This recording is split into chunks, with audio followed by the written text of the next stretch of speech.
नमस्कार, तलाश टीवी में आप सभी दर्शकों का एक बार फिर स्वागत है।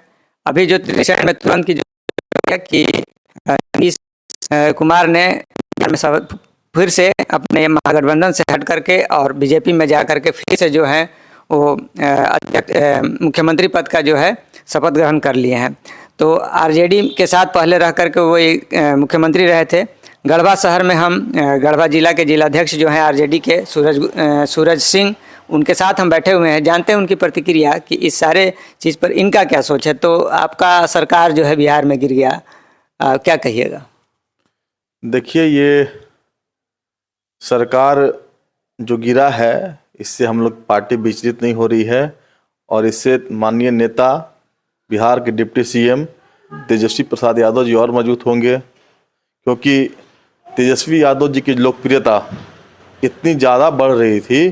क्योंकि जब से सरकार बनी थी, नीतीश कुमार जी आए थे महागठबंधन में, जो बिहार बना था महागठबंधन, तब से नौकरी के बौछार लगा दिए थे तेजस्वी यादव जी ने। क्योंकि आप देखे होंगे स्वास्थ्य में और शिक्षा विभाग में नौकरी के बिहार में बौछार लगी थी। तो स्वास्थ्य विभाग किसके पास था? माननीय नेता तेजस्वी प्रसाद यादव जी के पास था।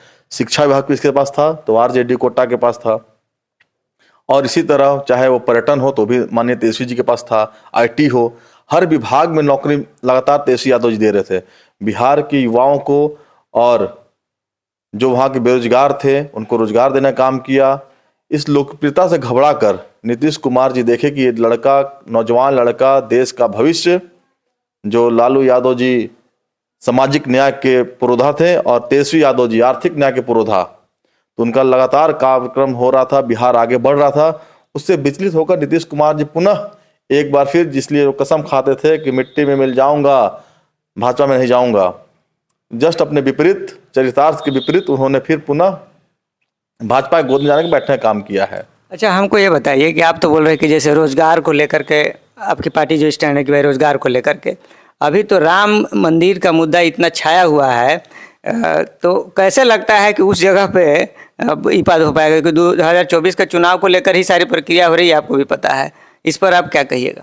देखिए, मंदिर एक अलग मुद्दा है और रोजगार एक अलग मुद्दा है, नौकरी अलग मुद्दा है। तो हमारी पार्टी, हम लोग सभी धर्म को मानने वाले लोग हैं, हिंदू, मुस्लिम, सिख, ईसाई, हम लोग आपस में भाई भाई। यह देश की जब आज़ादी की लड़ाई हो रही थी तो वहाँ पर जात पात अगर देखते तो आज देश आज फिर भी गुलाम होता। तो भारतीय जनता पार्टी का मानसिकता वही है, ये पुनः गुलाम बनाने की फेर पार्टी जा रही है कि किस तरह से मानसिक गुलामी इसको कहते हैं। देश गुलाम को किसी औकात नहीं बनाने का, लेकिन मानसिक गुलामी की ओर देश को बढ़ाने का काम भारतीय जनता पार्टी कर रही है। तो ये मंदिर और मस्जिद ये अलग मुद्दा है। हम लोग आस्था है, मंदिर हम लोग पूजा कर, हिंदू है, सनातन है तो मंदिर में जाएंगे ही।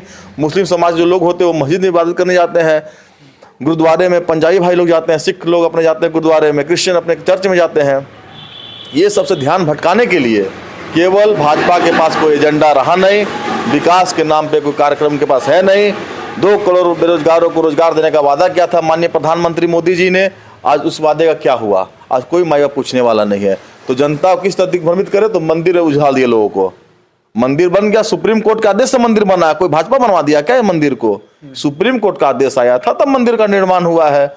और एक बात आप लोग को और भी क्लियर कर देते हैं, यह राम मंदिर का मुद्दा लगभग 500 साल पुराना लोग कहते आ रहे हैं।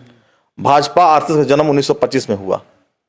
1925 से लेकर और टिल टुडे आज डेट तक भाजपा कितने दिन तक आंदोलन किया है राम मंदिर के लिए? पहले इसका जानकारी रख पूछिए भाजपा वालों से। क्योंकि 1925 के बाद 84 का चुनाव भाजपा हार गई पूरी तरह से। जब देश में 400 सीट पर कांग्रेस सीट लाई थी तो 1984, 86 और 89 से फिर राम मंदिर का इन्होंने मुद्दा उठाया। 89 से तो उतने दिन तक कहां थे ये लोग? उतने मंदिर नहीं था क्या? जब लड़ाई 5 साल चल रही थी, 1925 में का जन्म हुआ आरएसएस के लोगों का, तो दिन से क्यों आंदोलन नहीं कर रहे थे? ये केवल पब्लिक को बेवकूफ बनाने का काम करते हैं। ऐसा कोई यहाँ नहीं, इसका कोई सगा नहीं जिसको नीतीश कुमार और भाजपा के लोग ठगा नहीं।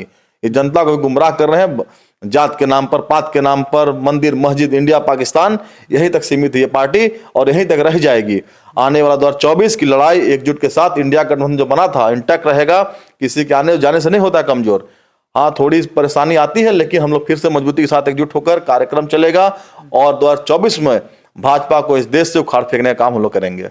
चलिए, आप 2024 की बात कर रहे हैं, चूंकि आप गढ़वा के जिलाध्यक्ष आरजेडी के, तो एक बात और आपसे पूछना चाहेंगे, पलामू संसदीय क्षेत्र में इस बात को लेकर क्या असर पड़ेगा? शुरू से बी डी राम यहाँ हैं, भाजपा के हैं, लगातार वो रह रहे हैं, और जिस तरह से बीजेपी का माहौल बना हुआ है, इस स्थिति में आपका वहाँ सरकार गिरा है, उसका क्या असर यहाँ पे पड़ेगा, गढ़वा या पलामू संसदीय क्षेत्र के लिए? देखिए, सरकार आती जाती रहती है और सरकार जो मैंडेट था, हम लोग सरकार जनता बनाती है, कुर्सी जनता देती है, और जनता के दिलों में राष्ट्रीय जनता दल बिहार में है।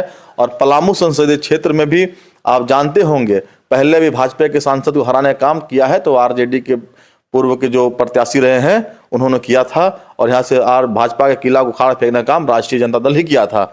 और इस बार भी पूरे पलामू प्रमंडल में ही नहीं, क्योंकि हमारा जो पलामू संसदीय क्षेत्र है, यहाँ आरजेडी का खतियानी भूमि रहा है, और लगातार आरजेडी के यहाँ पर विधायक रहा करते थे पलामू प्रमंडल में।